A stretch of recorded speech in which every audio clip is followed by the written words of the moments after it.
So I'm playing catch up this week because of half term. It's weeks 5 and 6 on the Fine Diploma, and I'll be learning how to make a totem pendant using different shaped collet settings.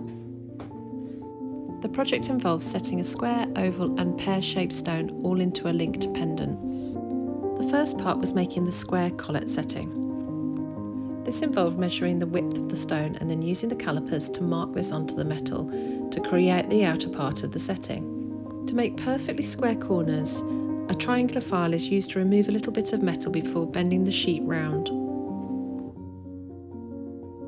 Once both corners have been made on the sheet of metal, it is then separated into two parts, which are then soldered together to wrap perfectly around the stone.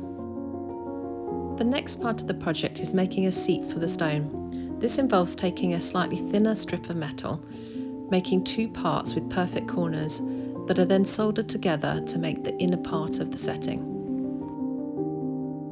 The smaller seat is then placed inside the larger outer part of the collet and then soldered together.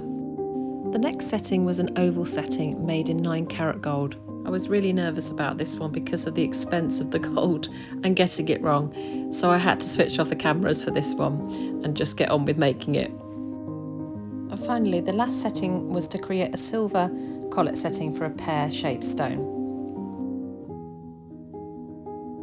I then moved on to making the jump rings, one larger one for the bail and some smaller ones to connect the different collet settings in the pendant. I realised at this point that my soldering skills were pretty good and I had full success of joining all the parts together. And finally I moved on to stone setting, filing my corners and thinning the walls so that I could set the stones using my hammer handpiece.